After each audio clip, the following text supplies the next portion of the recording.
Hi, this is Tim Haller and this is day number 8 of the 90-day video challenge. I just wanted to do a quick video on just writing an article on my website, and it's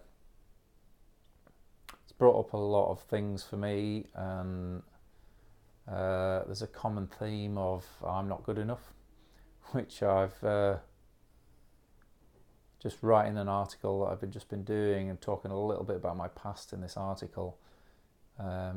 It's really brought something into my awareness based on, in one instance I remember straight away is through my A levels. I moved schools, and I did quite well in my GCSEs, and I moved schools, and it was around the time my parents had split up, and I moved to an old boys school and really didn't like it, and I came out with really poor results, and I remember feeling pretty much like a failure.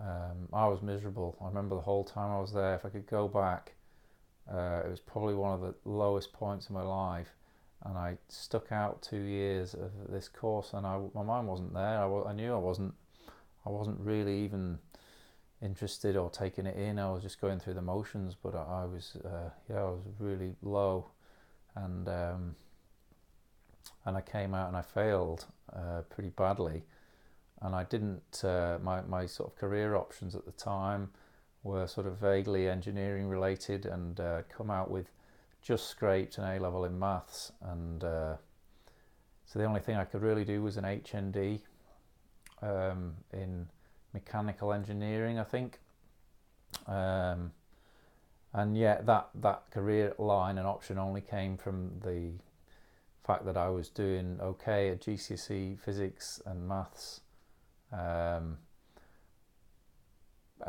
again, those were just sort of it's a very sort of a tiny bunch of choices really, and I just felt at the time, why am I doing this? Why am I going down this path? I don't have any love for. I don't care for it. But I remember coming out. My dad was a big success in a lot of ways, in a lot of academic ways. He got a scholarship to Oxford University, became a doctor.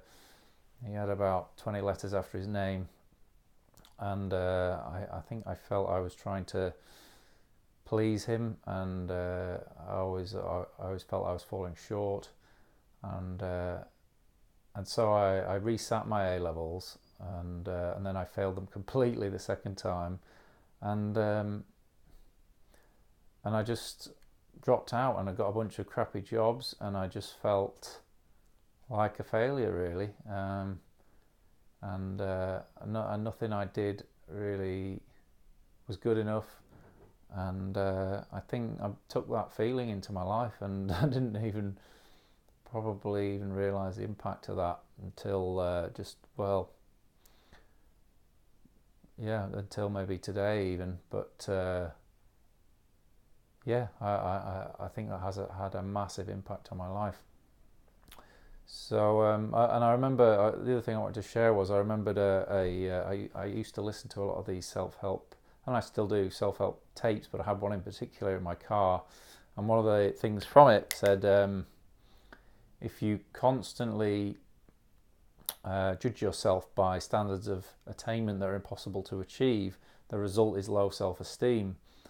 I've been doing that throughout my life. I've always sort of looked at people who've done well, and it's easy to find people who are successful on the internet as well, internet business gurus who are making millions, and anybody would feel like they're falling short if they compare themselves to those people. But I've done that in a number of different ways in industries that I've been in, as a teacher, martial arts, and teaching Wing Chun and doing the stunt work, and there's people who are having incredible successes in various different ways. But if you always match yourself against somebody like some guru of some sort, if you pit yourself against excellence, that's a good kind of a good measure to sort of go for. But if you constantly do that, you perhaps also feeding a low self-esteem on a continual basis, and I think I've done this for a number of years, until you know, I'm still probably am doing it to a degree.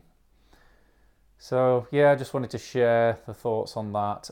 It's really important, I think, for probably anybody on this journey is just not to lose a sense of yourself, and not to lower your self-esteem by looking at other people's successes, and not to judge yourself by stupidly high standards. You know, work from where you are. Everybody started where they're at. So yeah, that's the end of this video. Thanks for watching, and I'll see you tomorrow. Bye for now.